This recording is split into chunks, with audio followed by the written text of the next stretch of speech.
আসসালামু আলাইকুম প্রিয় শিক্ষার্থীবৃন্দ, আশা করি তোমরা সবাই ভালো আছো। তো আজকে আমরা আলোচনা করব তোমাদের unit 1 a glimpse of our culture, এটার লেসন 1 পিপলস মিউজিক নিয়ে। তো প্রিয় শিক্ষার্থী বন্ধুরা, তোমরা যারা আমার এই নতুন চ্যানেলে ভিডিও দেখছো তারা অবশ্যই আমার এই নতুন চ্যানেলটা সাবস্ক্রাইব করে দিও।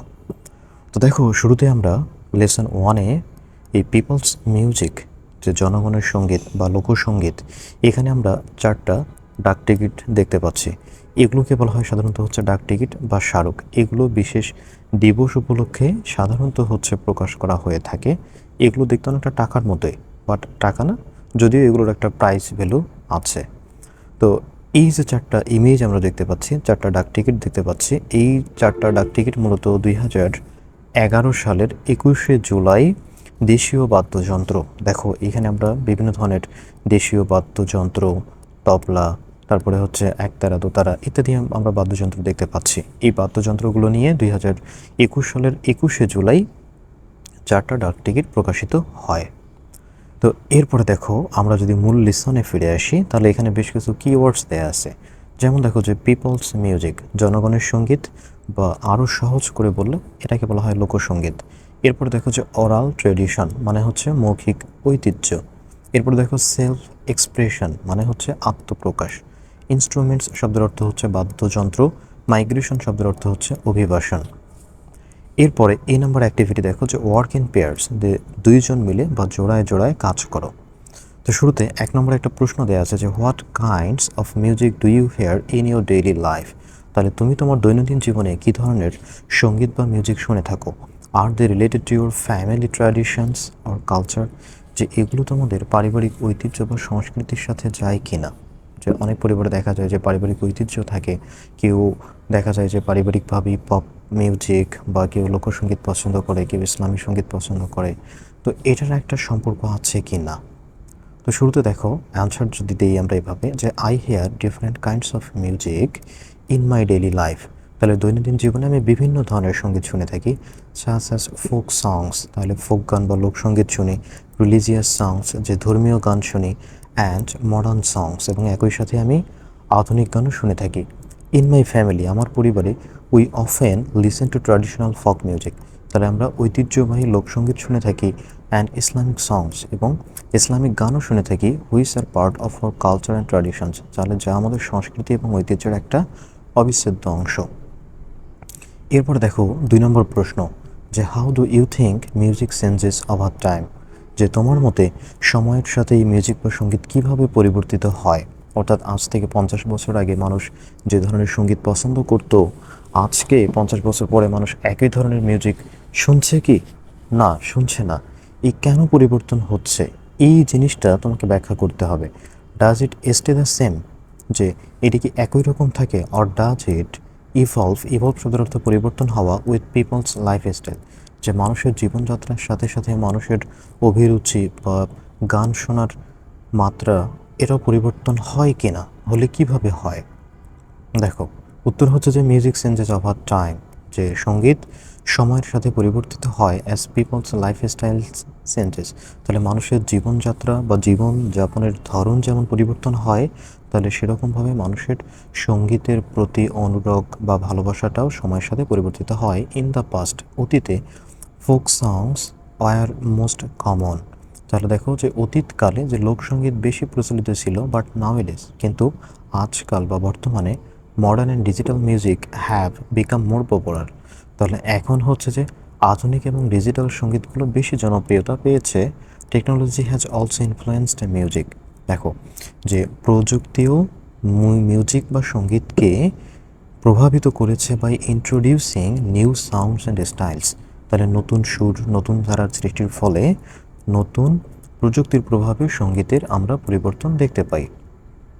3 নম্বরে দেখো যে can you think of any traditional instruments, তুমি কি কোনো ঐতিহ্যবাহী বাদ্যযন্ত্রের কথা ভাবতে পারো। You have seen or heard about, যা তুমি দেখেছো বা কখনো শুনেছো।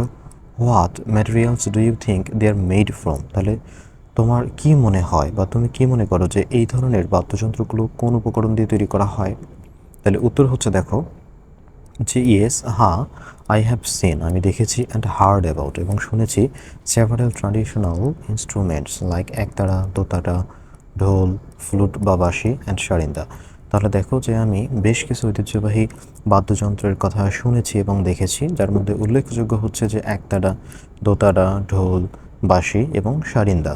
These instruments are usually made from natural materials. তাহলে এই বাদ্যযন্ত্রগুলো সাধারণত হচ্ছে যে প্রাকৃতিক উপাদান দিয়ে তৈরি করা হয়, such as wood, bamboo, animal skin and metal strings. তাহলে এই জিনিসগুলো বা এই বাদ্যযন্ত্রগুলো সাধারণত হচ্ছে যে কাঠ, বাঁশ, প্রাণীর চামড়া এবং ধাতব তার দিয়ে তৈরি করা হয়। নাম্বার 4-এ দেখো যে why might certain types of music become less common as people move from village to cities. দেখো যে কেন কিছু কিছু ধরনের সঙ্গীত, যে মানুষ যখন গ্রাম থেকে শহরে চলে আসে তাহলে তখন কম প্রচলিত হয় বা ওই গানগুলো শোনার প্রবণতা কমে যায়।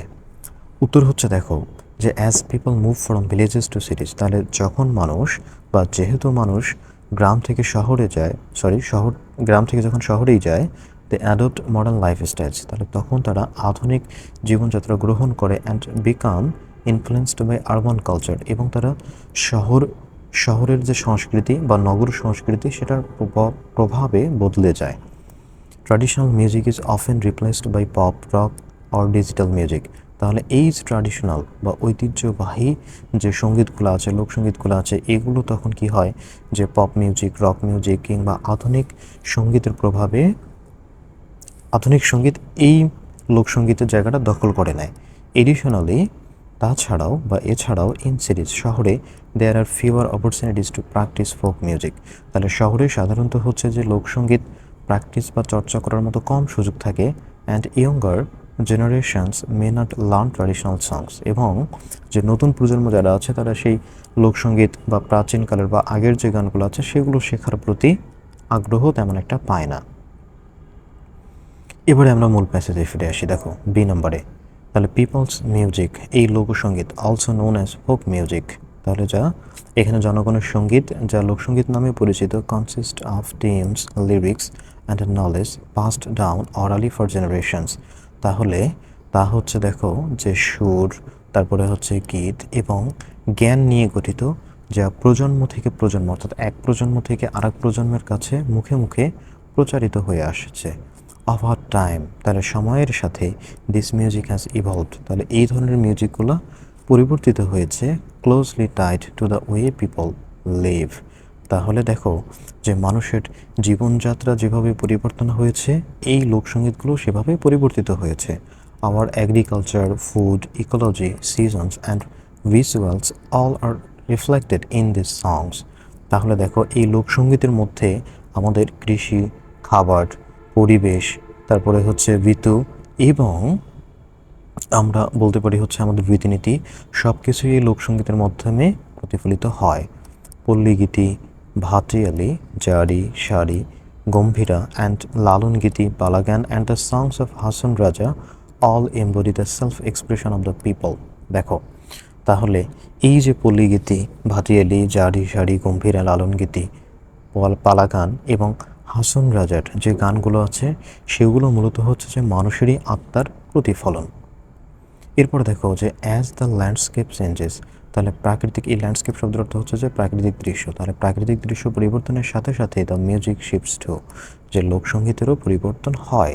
ইন দ্য হিল ট্র্যাক্টস, তাহলে অর্থাৎ আমরা এক কথায় বলতে পারি এখানে হচ্ছে যে ভৌগোলিক অবস্থানের সাথে সাথে, যেমন সমতলে থাকা মানুষ এক ধরনের গান ব্যবহার করে, আবার নদী অঞ্চলের মানুষ তারা এক ধরনের গান ব্যবহার করে, আবার হচ্ছে যে যারা পাহাড়ে বাস করে তাদের আবার নিজস্ব ধরনের গান আছে। সেটাই মূলত হচ্ছে যে ল্যান্ডস্কেপ, প্রাকৃতিক বা আমরা বলতে পারি ভৌগোলিক পরিবেশ, ভৌগোলিক অবস্থান। ইন দ্য হিল ট্র্যাক্টস, তাহলে এই যে পাহাড়ি অঞ্চলে you encounter music with the same role, তাহলে একই সঙ্গীত পাওয়া যায় but expressed in the diverse language of the ethnic communities. তাহলে পাহাড়ে আমরা জানি যে পাহাড়ের মানুষদের নিজস্ব ভাষা আছে, সংস্কৃতি আছে। তাহলে যদিও তারাও গান পছন্দ করে থাকে, তবে এই গানগুলো বিভিন্ন ভাষায়, বিভিন্ন ঢঙ্গে, বিভিন্ন স্বরে প্রকাশ করা হয়ে থাকে। তারপর দেখো the instruments used for folk music, তাহলে এই যে লোকসঙ্গীতের জন্য যে বাদ্যযন্ত্রগুলো ব্যবহার করা হয় are crafted from materials found in the surroundings, তাহলে সেই বাদ্যযন্ত্রগুলো সাধারণত প্রাকৃতিক পরিবেশের উপকরণ দিয়ে তৈরি করা হয়, যেমন হচ্ছে অ্যানিমাল স্কিন, প্রাণীর চামড়া, ব্যাম্বু, বাঁশ অ্যান্ড কোলা বাঁশ আর কমন এক্সাম্পলস। এই যে কলাবাঁশ থেকেও সাধারণত এগুলো তৈরি করা হয়। এখানে এই যে কালাবাঁশ শব্দের অর্থ হচ্ছে যে লাউ, লাউয়ের খোল। তোমরা একটা গান শুনে থাকবা যে লাউয়ের আগা খাইলাম, ডগা খাইলাম, লাউ দিয়ে বানাইলাম ডুগডুগি। এই লাউয়ের খোল দিয়েও সাধারণত এক ধরনের ট্র্যাডিশনাল মিউজিক্যাল ইনস্ট্রুমেন্ট তৈরি করা হয়।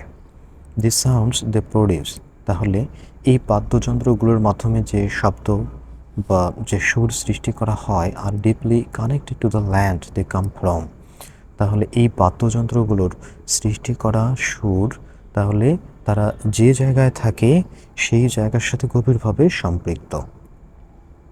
As people migrate two সিটিজ and villages transform, তাহলে যখন মানুষ শহরে চলে যায় এবং গ্রাম পরিবর্তিত হয়, this traditional tunes R slowly fading, তাহলে তখন এই ঐতিহ্যবাহী সুরগুলো, ফেডিং মানে হচ্ছে হারিয়ে যাওয়া, যে ধীরে ধীরে হারিয়ে যায়। হাউএভার, যা হোক, folk music still finds its place, তাহলে এই যে লোকসঙ্গীতের এখনও একটা জায়গা রয়েছে বা স্থান রয়েছে in main stream films and music albums.